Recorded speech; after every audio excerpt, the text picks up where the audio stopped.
ጥናቶች እንደሚያመለክቱት ከሆነ የሰው ልጅ በአማካይ በአንድ ዓመት ውስጥ 4 መጽሐፍቶችን ብቻ ያነባል ይላሉ። ዓለም ላይ ግን በብዙ ሚሊዮን የሚቆጠሩ መጽሐፍቶች አሉ። ስለዚህ እነዚህን መጽሐፍቶች ማን ነው የሚያነባቸው? እንዴትስ ነው ልታነባቸው የምትችሉት? ከእነዚህ ሚሊዮኖች ውስጥ ትክክለኛው እንዴት ትመርጣላችሁ? በዚህም ቪዲዮ የምንመለከተው እነዛን መጽሐፎች ነው። ጥሩ የሚባሉትን ሕይወታችንን ሊለውጡ የሚችሉትን መጽሐፍቶች እንመለከታለን። ታዲያ አሁን እነዚህ መጽሐፍቶች በጣም የሚታወቁ ላይሆኑ ይችላሉ። ምናልባትም ለመጀመሪያ ጊዜ እየሰማችኋቸው ይሆናል። ነገር ግን ብታነቧቸው መልእክታቸው ጥሩ ነውና ሕይወታችሁን የመለወጥም አቅም አላቸው ብዬ አስባለሁ። ስለዚህ አሁን ከመጀመሪያው መጽሐፍ እንጀምራለን። በአንጀላ ዳክወርት የተጻፈው ግሬት የተሰኘውን መጽሐፍ እናገኛለን። ሁሌም ቢሆን ተሰጥኦ ምን ያህል አስፈላጊ እንደሆነ እናስብ ይሆናል። አንድ ሰው ታለንትድ ስለሆነ ብቻ ስጦታ ስላለው ብቻ በህይወት ኤክሰል ሲያደርግ ወይንም ደግሞ ከፍ እያለ ሲሄድ እንመለከተዋለን። ነገር ግን ይሄ ታለንት ብለን የምናስበው ነገር ብቻ ተሰጥኦ ብለን የምናስበው ነገር ብቻ በጣም አስፈላጊ ነገር ላይሆን ይችላል። እንደውም በህይወት በጣም አስፈላጊ የሚባሉት ነገሮች ፓሽን እና ፐርሲቪረንስ ናቸው። አንድ ሰው ለአንድ ነገር ያለው ፍቅር፣ ለአንድ ነገር ያለው መውደድ እና እዛ ነገር ላይ የምርም ጽኑ ሆኖ የመቆየት አቅሙ ነው ዋናው ነገር። ታዲያ አንጀላ ብዙ አይነት ነጥቦችን በዚህ መጽሐፍ ውስጥ ታነሳለች። ከነዚህም ነገሮች ውስጥ ግሬት የሚባለው ነገር 4 የሚባሉ ኤሌመንቶች ያሉት ትላለች። የመጀመሪያው ዲፕ ኢንትረስት ነው። በምትሰሩት በማንኛውም ነገር ላይ ጥልቅ የሚባል ፍላጎት ሊያድርባችሁ ይገባል። ያ ማለት የምትሰሩትን ነገር አጥብቃችሁ ልትወዱት ይገባል ማለት ነው። ሁለተኛ ብላ የምታነሳው ኤሌመንት ዲሊብሬት ፕራክቲስ የተሰኘ ነው። ያ ማለት ከባባድ ነገሮችን በዛው የሥራ ዘርፋችሁ ውስጥ በዛው ሥራ ውስጥ መስራት። ታዲያ ለምንድን ነው ከባባድ ሥራ ብቻ መሆን ያለበት ካላችሁ፣ እናንተ በምትሰሩት ነገር ውስጥ የተለመደውን ነገር ብቻ ሁሌም እያረጋችሁ የምትቀጥሉ ከሆነ ሁሌም እየተለወጣችሁ እያደጋችሁ አትመጡ። ለማደግና ከዚህም በላይ ከፍ ለማለት አውቃችሁ ሆን ብላችሁ በስራችሁ ዘርፍ ውስጥ ከፍ ሊያረጋችሁ ወይንም ደግሞ ሊያሳድጋችሁ የሚችለውን ነገር ብቻ ነው እየደጋገማችሁ ማድረግ ያለባችሁ። ሶስተኛ የግሬት አካል ነው ብላ ያነሳችሁ ሚኒንግፉል ፐርፐስ ነው። የሌሎችን ህይወት ሊያነቃ የሚችል ትርጉም ያለውን የሆነ ዓላማ ይዛችሁ ተንቀሳቀሱ። አራተኛውም ነጥቧ ሬዚሊየንት ሆፕ ይሰኛል። ሁሌም ቢሆን ከባባድ ነገር ቢያጋጥማችሁም ባያጋጥማችሁም ተስፋችሁ ሁሌም አብሯችሁ ሊሆን ይገባል። ኦፕቲሚስቲክ ሆኖ ቀናውን ብቻ አስቡ ነው የምትለን። ወደ ሁለተኛው መጽሐፍ እንለፍ። ይህንን መጽሐፍ ብዙዎቻችሁ የምታውቁት አይመስለኝም። ቲንኪንግ ኢን ቤትስ ይሰኛል። ጸሐፊዋም አኒ ዱክ ትሰኛለች። ታዲያ ጸሐፊዋ ማነች ብላችሁ ከተመለከታችሁ በፖከር ጨዋታ ቻምፒዮን እንደሆነችና በኮግኒቲቭ ሳይኮሎጂ ፒኤችዲዋን እንደያዘች ልትመለከቱ ትችላላችሁ። ታዲያ ለዚህ ነው የመጽሐፏን ርዕስ ቲንኪንግ ኢን ቤትስ ብላ የጻፈችው። ስታስቡ ልክ እንደ ቁማር ይሁን ወይንም እንደምታስይዙት ይሁን እንደማለት ነው። ታዲያ የራሷን ታሪክ ብቻ ተመልክታችሁ ምን አይነት ሰው እንደሆነች ብቻ አይታችሁ በህይወታችሁ ውስጥ ቀና የሚባለውን ነገር ለመምረጥ ትክክለኛው ሰው እንደሆነች ማወቅ ትችላላችሁ። ምክንያቱም የትኛውም ቁማርተኛ ማሸነፍ ነው የሚፈልገው። ስለዚህ ያሰላስላል፣ በየትኛው በኩል ብጫወት ነው ይህንን ነገር ላሸነፍ የምችለው ብሎ የማሰብ ችሎታ አለው ማለት ነው። ስለዚህ አኒ ዱክ ምንድን ነው የምትለን? እዚህ መጽሐፍ ውስጥ አኒ በጣም ቀላል የሚባል ሐሳብ ታስቀምጥልናለች። ውሳኔዎቻችሁን ወደ ኋላ ተመልሳችሁ ስትገመግሙ እነዛን ውሳኔዎች መገምገም ያለባችሁ ባመጣው ውጤት መሆን የለበትም። ውሳኔዎቹን ግን እንድትወስኑ ወዳደረጋችሁ ወደ ፕሮሰሱ ወይንም ደግሞ ወደ ሂደቱ ትመለሱና ከዛው ጋር ሆናችሁ ትገመግማላችሁ ትላለች። አብዛኛው ሰው በህይወት ውስጥ የሚሳሳተው ጥሩ ውጤት ካመጣው ጥሩ ውሳኔ ወስኛለሁ ብሎ ስለሚያስብ ነው። አብዛኛውን ጊዜ ደግሞ እንደዛ አይደለም። በህይወት ውስጥ ጥሩ ውሳኔ ብትወስኑም እንኳን ውጤቱ ምን እንደሚሆን ልታውቁ አትችሉም። ስለዚህ ውሳኔዎቻችሁን ለመገምገም ስታስቡ ውጤቶቻችሁ ጋር ሄዳችሁ የምትመለከቱ ከሆነ ውሳኔዎቻችሁን በትክክል አትገመግሙ። ወደ ኋላ ተመለሱ። ያንን ውሳኔ እንዲወስን ያደረገኝ ነገር ምንድን ነው ብላችሁ ጠይቁ ትላለች። አስከትለም የእናንተን እምነቶች ልክ እንደ ቁማር ወይንም ልክ እንደምትቋመሩት ነገር አድርጋችሁ አስቡ። እያንዳንዱ እምነታችሁ ከሌሎቹ ነገሮች ሁሉ ይሄ ይሻለኛል ብሎ ልክ ቁማር ላይ እንደመመደብ ነው ትላለች። ሁለተኛው አስፈላጊው ነገር በእርግጠኝነት ይሄ ሊሆን ይችላል የሚል ሐሳብ ከምታመጡ ይልቅ ኤስቲሜት ፕሮባቢሊቲስ ትላለች። ያ ማለት ሊሆን የሚችሏቸውን ነገሮች እንዳለ ቁጭ ብላችሁ ብዙ አይነት ሴናሪዎች አሉ፣ ብዙ አይነት የመውጫ መንገዶች አሉ፣ እነዚህ ሊፈጠሩ ይችላሉ ነው እንጂ ይሄ ሊፈጠር ይችላል ብላችሁ ግግም አትበሉ ነው የምትለን። ከዚህ በተጨማሪም ኖ ዋት ዩ ካን ኮንትሮል ትላለች። መቆጣጠር የማትችሉትን ነገር በደንብ አድርጋችሁ አውቁ። ኤነርጂያችሁን እነዛ ነገሮች ላይ እንዳታባክኑ ማለት ነው። አራተኛው ሴፐሬት ላክ ፍሮም ስኪል፣ እድልን ከክህሎት ለይታችሁ እዩ። አሁን ደግሞ ወደ ቀጣዩ መጽሐፍ እንለፍ። ፍሎ የተሰኘ መጽሐፍ እናገኛለን። ጸሐፊውም ሚሃይ ቺክሰንትሚሃይ ይሰኛል። ዓለማችን ላይ በጣም ጥሩ የሚባሉ መጽሐፎች የሚሰጧችሁ ነገሮች እናንተ በውስጣችሁ በልባችሁ የምታውቁትን ነገር ትክክል ነው ብለው ማስረጃ የሚያቀርቡላችሁ መጽሐፎች ናቸው። ከነዛ መጽሐፎች መካከል ይህ መጽሐፍ አንዱ ነው። ፍሎ ይሰኛል። ሁላችንም በሆነ ሰዓት ላይ በሆነ ጊዜ ላይ ባንድ በምናደርገው ነገር ተውጠን የምንሄድበት ጊዜ አለ። ያ ስቴት ፍሎ ስቴት ይሰኛል። ለምሳሌ እኔ ለእናንተ ይህንን ኦዲዮ ሬከርድ ሳረግላችሁ የምርም የምሰራውን የምቀዳውን ነገር ሬከርድ ማረገውን ነገር ወድጄው ከሆነ ወይንም ደግሞ የምርም ልቤ ውስጥ ገብቶ ከሆነ እንዴት እንደሆነ በማልገነዘብበት ሁኔታ ሰዓቱ ያልቃል። እንዴት እንደሆነ አላቅም። 15 ደቂቃ ሬከርድ አድርጌ ጨርሳለሁ። በስንት ሰዓት ውስጥ ካላችሁ 1 ሰዓትም ላይ ሞላው ይችላል። ሌላ ጊዜ 2 ሰዓት ወይንም 1 ሰዓት ተኩል የሚፈጅብኝ ስራ አሁን በ45 ደቂቃ ዝም ብሎ ሲያልቅብኝ እንዴት ነው ይሄ ነገር እላለሁ። የምናደርጋቸው ነገር ከተፈጥሯችን ጋር ሲዋሃዱ ወይንም ደግሞ በዛ ሞመንት በዛ ሰዓት ላይ አንድ ሲሆኑ የሚፈጠር ነው። ጸሐፊውን ቺክሴንኒሃይ ይህንን ሀሳብ ላለፉት 30 ዓመታቶች ሲሰብከው ነበረ። ፍሎ ስቴት፣ ሁላችንም የምንጠፋበት ቦታ። ሁሉም ነገር ፍሎ ያደርጋል፣ በፍሰት ውስጥ ነው የሚሄደው። ኤነርጂያችን የሆነ ቦታ ላይ ስታግኔት አያደርግም ወይንም አይቆምም፣ አይያዝም። የምትሰሩት ማንኛውም ነገር ትግል ከሆነባችሁ ሁሌም ቢሆን ከእናንተ የሆነ ያህል መታተርን የሚጠይቅባችሁ ነገር ከሆነ ፍሎ ስቴት ውስጥ አይደላችሁም ማለት ነው። ምናልባትም ያ ነገር ለእናንተ አይደለም ሊባል ይችላል። ነገር ግን ያ ነገር ለእናንተ ቢሆንም እንኳን እናንተ ፍሎ ስቴት ውስጥ ካልሆናችሁ ሊያስቸግራችሁ ነው።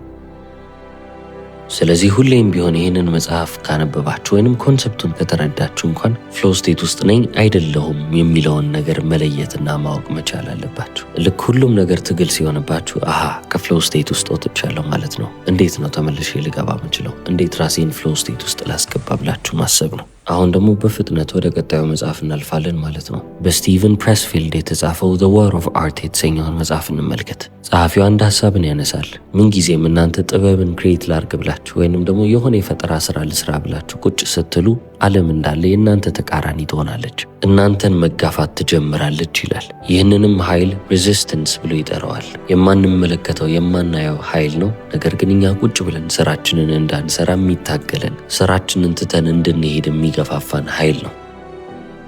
በህይወት ውስጥ ለማጅ የሚባሉት ወይም አመቸር የሚባሉት ሰዎች ፕሮክራስቲኔት እያደረጉ ራሳቸውን ሳቦታጅ ያደርጋሉ ይላል። ታዲያ አሁን ስቲቨን ምን ማለቱ ነው ካላችሁ፣ እናንተ ከዛሬ ነገ ይህንን ስራ አረጋዋለሁ እያላችሁ ወደ በኋላ ባቆያችሁት ቁጥር ይህ ሬዚስተንስ እናንተን እየበለጠ ነው ወይንም ደግሞ የእናንተን ኃይል እየቀደመ ነው ማለት ነው። በዚህም ምክንያት ራሳችሁን የምታሰናክሉ ሰዎች ሆናችሁ ታርፋላችሁ። ሶፍ ሳቦታጅ ማለት ያ ነው። ሌላ ምንም አይነት ኤክስትራ ኃይል አያስፈልግም። ማንም ሰው እናንተን ማሰናከል አይጠበቅበትም። እናንተ የራሳችሁ ጠላት ሆናችሁ ቁጭ ትላላችሁ። ነገር ግን ይላል ስቲቨን፣ ፕሮፌሽናሎች ይህንን ጉዳይ ሬዚስተንስ የተባለውንም ኃይል ይመለከቱትና ሁሌም ቢሆን ቻሌንጅ ያደርጉታል። በየቀኑ ጧት እንደተነሱ ከዚህ ኃይል ጋር መጋደል ወይንም ደግሞ መፋለም ነው ስራቸው። እነሱ በልጠው ማለፍ ይፈልጋሉና ይላል። ስለዚህ ሁሌም ስራችሁን ከዛሬ ነገ አረገዋለሁ እያላችሁ ባቆያችሁ ቁጥር ምን ያህል ደካማ እየሆናችሁ እንደሆነ በደንብ ልታስታውሱት ይገባል። ለማ ካላችሁ ለራሳችሁ፣ ምክንያቱም የራሳችሁ ጠላት ሆናችሁ እያገለገላችሁ ያላችሁት ራሳችሁ ናችሁና።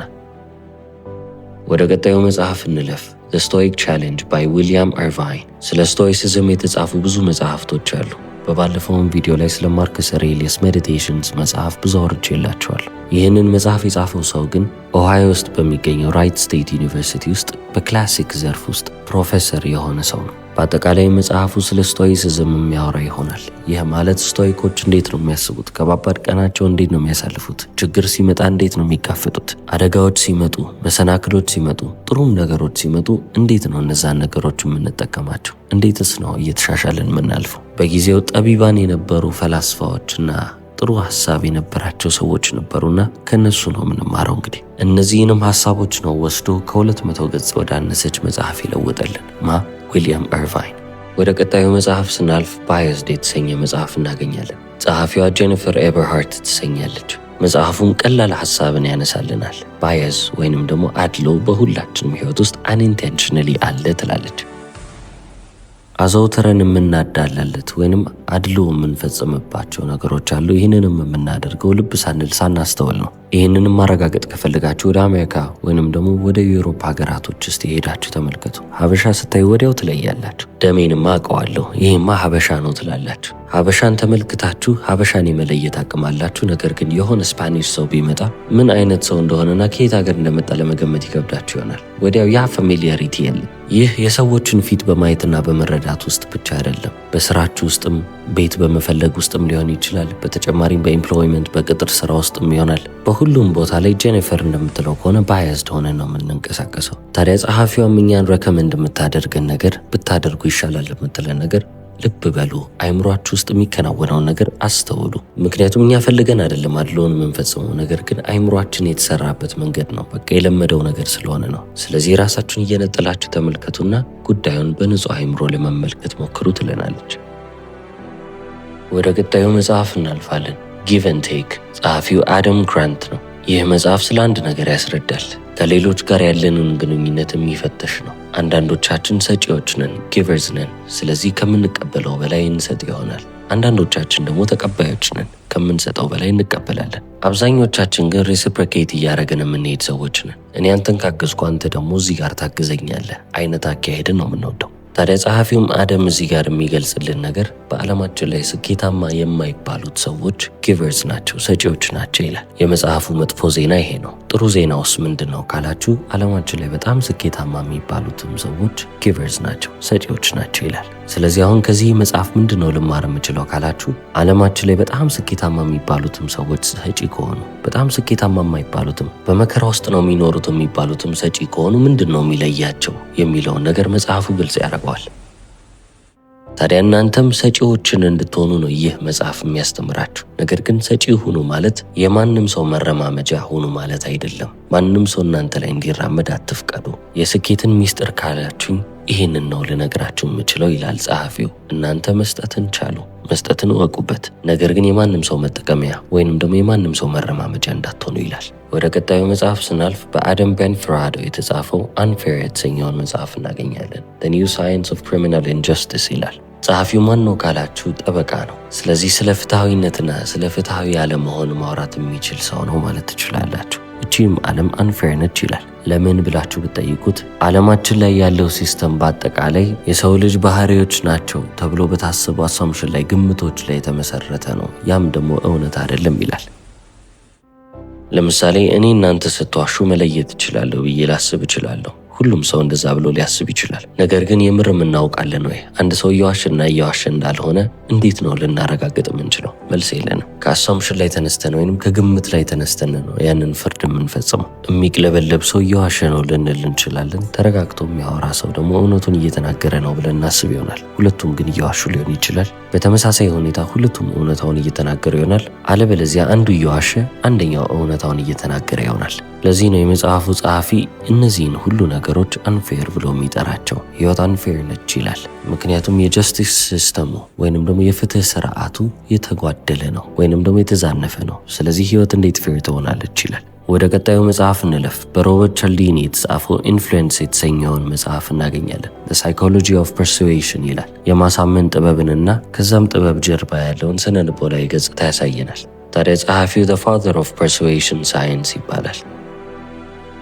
ታዲያ እንዴት ነው ሰዎችን ላሳምን የምችለው ካላችሁ 6 ነጥቦች አሉ ይላል። አንደኛው ሬሲፕሮሲቲ ነው። ሰዎች ለእኛ ውለታን ሲውሉልን እኛ መልሰን ያንን ውለታ መዋል አለብን። በዛ መንገድ እነሱን እየገዛናቸው እንመጣለን። ታማኝነታችን እያደገ ይመጣል። ሁለተኛው አስፈላጊ ብሎ ያነሳው ነጥብ ስኬርሲቲ ነው። አንድ ነገር በጣም በትንሽ ቁጥር ወይንም በትንሽ አማውንት ካለ ያ ነገር ለኛ ውድ እየሆነ ይመጣል። ለምሳሌ ወርቅ ወይንም ደግሞ አልማዝ ብለን ብናስብ እነዚህ ነገሮች በጣም ዓለማችን ላይ ጥቂት ስለሆኑ ነው በጣም ውድም ሊሆኑ የቻሉት። ስለዚህ አንድ ነገር በብዛት ካለ ውድ አይሆንም ማለት ነው። ድንጋይ ለምንድነው ውድ ያለው ነው? ሁሉም ቦታ ስላለ። ወደ ቀጣዩ ነጥብ ስናልፍ ኦቶሪቲ የሚል ነጥብ እናገኛለን። ብዙውን ጊዜ የምንከተላቸው ሰዎች ኃይልና ስልጣን አላቸው ብለን የምናስባቸውን ሰዎች ነው። ኃይልና ስልጣን ባይኖራቸው እንኳን በአንድ ነገር ላይ እውቀት ካላቸው ኤክስፐርት ከሆኑ እነሱ ወዳሉት ነገር የመጠጋት አቅማችን የበለጠ ከፍ እያለ ይመጣል። ወደ አምስተኛው ስናልፍ ደግሞ ኮንሲስተንሲን እናገኛለን። ኮንሲስተንሲ ማለት ወጥነት ነው። አረገዋለሁ ብላችሁ የተናገራችሁትን ነገር በወጥነት እያደረጋችሁ ስትሄዱ ሰዎችም ያንን ሲመለከቱ የበለጠ እናንተን የማመን አቅም ይኖራቸዋል። ተአማኝነታችንን የሚጨምርልን ነጥብ እሱ ይሆናል ማለት ነው። አምስተኛ ብሎ ያነሳው ሀሳብ ደግሞ ላይኪንግ ይሰኛል። ወይንም ደግሞ አንድን ሰው የመውደድ ባህሪ። አንድን ሰው የሚፈልገውን ነገር ለማድረግ ያንን ሰው በእኛ ውስጥ ማየት መቻል አለብን። እንደኛ የሆነ ጎን እንዳለው ልብ ስንል አረግለታለሁ እንላለን። እንደኛ ባይሆንም እንኳን ያንን ሰው እንደ ማንነቱ ከወደድ ነው ጥሩ ሰው ነው ብለን የምናስብ ከሆነ ወይንም ከኛ ባህሪ ጋር ጥሩ የሚጣጣምልን ከሆነ ለዚህ ሰው ማረግለታለሁ የማለት እድላችን ከፍ እያለ ይመጣል። ስድስተኛውና የመጨረሻው ነጥብ ምንድን ነው ካላችሁ ሶሻል ፕሩፍ ነው። አንድ ሰው ምን ማድረግ እንዳለበት የማያውቅ ከሆነ ዞር ብሎ አካባቢውን ቼክ ያደርጋል። አብዛኛው ሰው በአካባቢ ላይ ያለው ሰው ምን እያደረገ ነው የሚል አመለካከት ይኖረዋል። ስለዚህ አካባቢ ላይ ያሉት ሰዎች የሚያደርጉትን ነገር ያደርጋል ማለት ነው። እነዚህን ሁሉ መጽሐፎች በዚህ ጥቂት ደቂቃ ውስጥ ከቨር አድርጌላቸዋለሁ። እስከ መጨረሻው ስለተከታተላችሁ አመሰግናለሁ። ቻው።